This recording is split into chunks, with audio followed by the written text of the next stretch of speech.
specifically recommend and why you would want to carry a tent. Some of you will be wondering, why should I carry a tent? If I have a van, I really don't need the room. Or if you live in an RV even. If you live in a car, it's pretty obvious why you need a tent. So we'll go on and now we'll talk about that. I have Robert here with me. Hello everyone. And you lived for a while in a car. Yes, Toyota Camry. And you carried a tent. Yes, very helpful. So why did you carry the tent in your car? One reason is storage space, both living space outdoors and storage for gear. When you get set up somewhere for a while, it's nice to be able to stretch out. And you might want to sleep in the tent, or you might just want to move some of your gear into the tent or your cargo you're carrying with you to make more room in the car, to make it a little more comfortable while you're set up for a while. Very good, yeah. I know several people in cars who carry tents for either one of those, either living in or just to clear out space in the car. Another reason, a second reason you might want to live in a tent, is you might want to carry a tent, is if your vehicle is in the shop. And let's face it, you know, our vehicles need to go into the shop every so often for different reasons. And where do you stay? This is the biggest question people have. My car's in the shop, I broke down, where do I live? It's my home.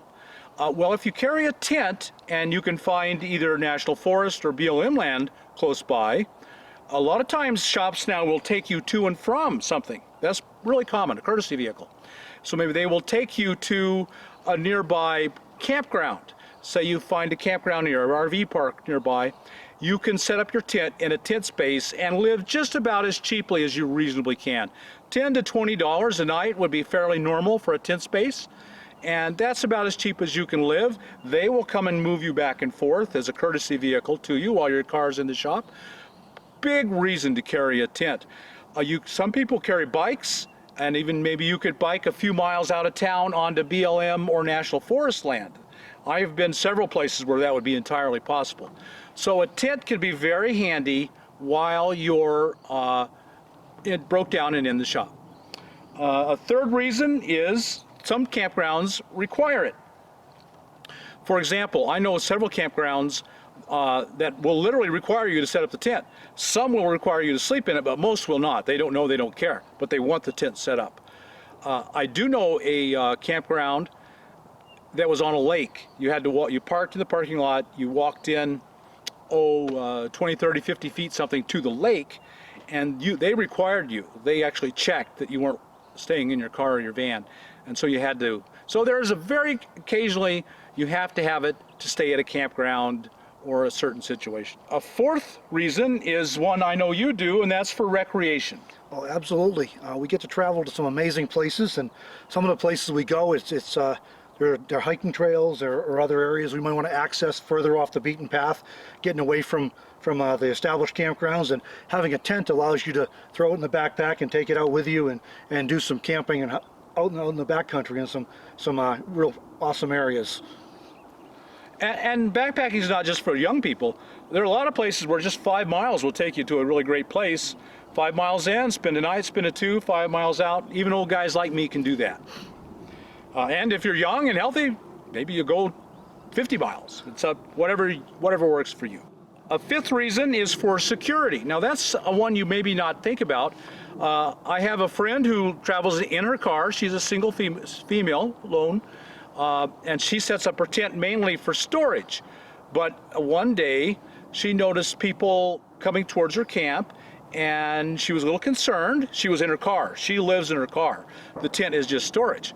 But somebody who comes up on your camp will look at it and say, that person's in the tent. They don't even consider that you're in a car. This was a Prius. Who thinks someone can live in a Prius?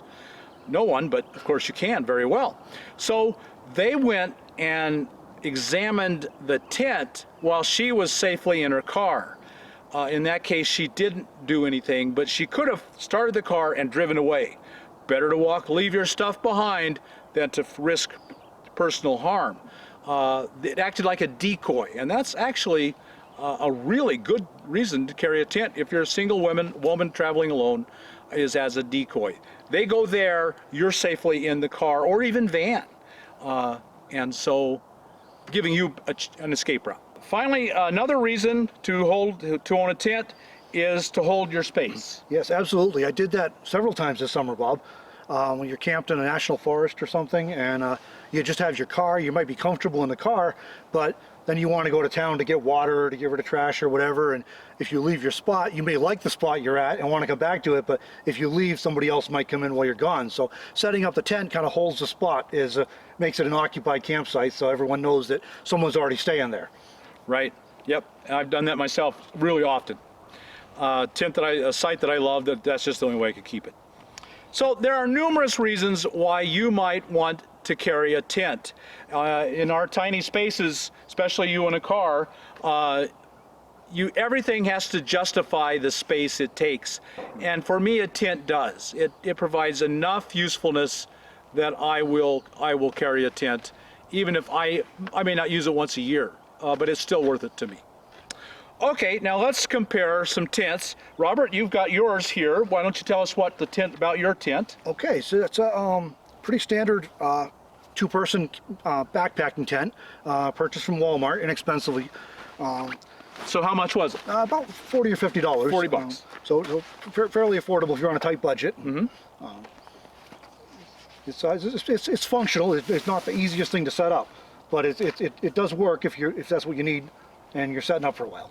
And it's reasonably small and light. Yes, it's fairly light for the size and it's fairly sturdy. So. And you were in an Avalon. Camry. Camry. That's right. You were in the Camry, and it was worth the space to you. Oh yes, yeah. Even with a relatively small trunk in a Camry, that was a good use of space. Good. Yeah. No, that's what most people in cars find. A tent is worth carrying. Did you ever use it as a bathroom? I didn't use it as a bathroom because the places I was at I didn't need to, but it could have been. It could have been. Could have done that. I used it for sleeping sometimes. I used it for storage, to store extra gear that I didn't need in the car, and again to hold a spot. So. Right. It did plenty enough for you. It was a useful tool. Yeah. And this is a good tent. Ozark Trail makes surprisingly good stuff from Walmart, and you've been happy with it. Yes. Yep. Okay. Do you want to start setting it up for us and show us how it goes? Sure, we can do that. Okay. So while he's setting that up, folks, let me show you this tent. This is the one I'm recommending. Now that's a good tent, and if you buy that, you won't be sorry. I don't believe. You get a lot of money, a lot of tent for your money. This is a Genji sports tent. This belongs to my friend Sue Ann, who travels in her Prius and carries this tent. Now, when you live in a Prius or travel in a Prius, you really gotta measure every inch of space. So when she gave up this space, it meant it really was something useful to her. Now, she uses it primarily for the storage aspect and for the security aspect. So when she gets to a camp, she stays there for a while. She sets this up, and her stuff goes out there, giving her a lot of free open space inside the Prius. So now Robert's still working on his. He's working away. Well, it's going to take a while, isn't it? So let me show you why I like this tent.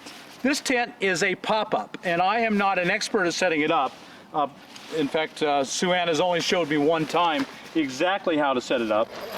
So let's see if I can do it.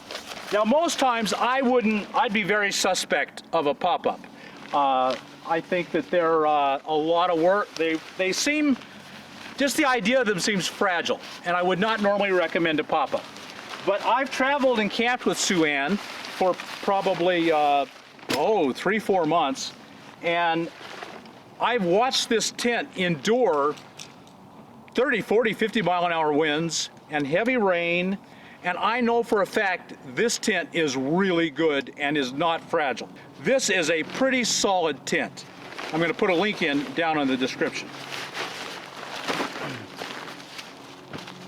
Let me see, and it comes this is just a simple rain fly, a very simple rain fly, and stakes and its bag. So Robert's getting his all set up. First, you fold these out. These at the 4 corners, and stand them up. All 4 corners out first. All 4 corners out first. So the corners are out, and then lock in the legs, and then this goes like this.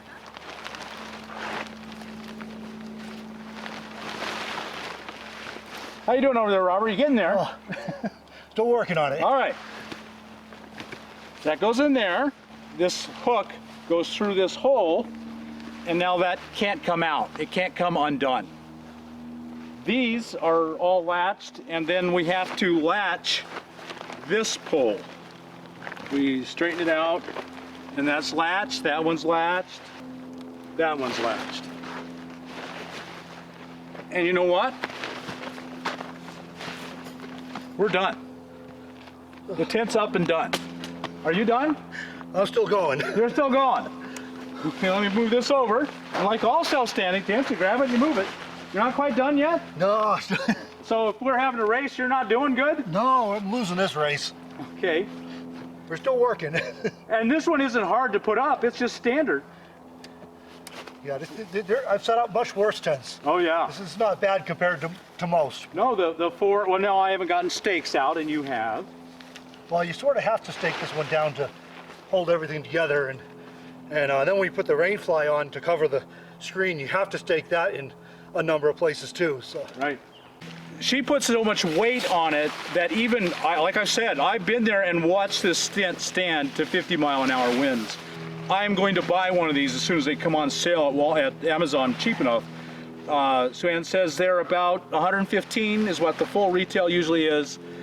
I've had it in my cart for probably a year, and it's down to 90 now. Suann paid 85 for this tent, and if it gets to 85, I'll probably buy one. But I'm not in any big hurry because I carry a tent. I carry a very expensive mountaineering tent. I carry a $600 tent. Like any tent, it's really time consuming. Well, you're almost there. Just a few more stakes. All right. So, really, why would I recommend this tent? Because I've seen it stand up to strong winds. It's so quick and easy to set up. And if you just want to throw this thing together to hold your space, you don't want to fight with that and then drive away and wonder if it's going to blow away. Now, this is held up so really well for Suann. It's 2 years old. Standard, door. This is waterproof material. The fly goes on, but just to cover this mechanism. And but she's never slept in it, so she doesn't know anything that's waterproof is probably going to have a condensation problem. One of the things that's always suspect on a cheap tent is the zippers, and even after 2 years of pretty substantial use, all the zippers work except one. It still works well enough to use, but it's starting to go. The zippers have held up well. Are you done? We finally got it done. Okay, good. So you can see this is a lot faster and a lot easier. I'll turn this around. You can see in there a little bit. It's big. It's a big tent, surprisingly big, and easily hold 2 people and a dog, I think. You can see, well, Robert got his up. We got mine almost up and down in the same amount of time. I talked a long time before while you were starting. Right. You got a good head start. So I recommend this tent because personally I've seen it withstand heavy weather. It's super easy to set up and down, reasonably frustration free. A good price, $90 right now on Amazon in October of 2016. I do recommend this tent, and I recommend you examine your situation and see if there's a reason why you should carry a tent in there. Okay, so thanks a lot. We'll stop on this video rather than go on and on and on. And be sure and like us on YouTube and subscribe to the channel, and we'll visit with you later.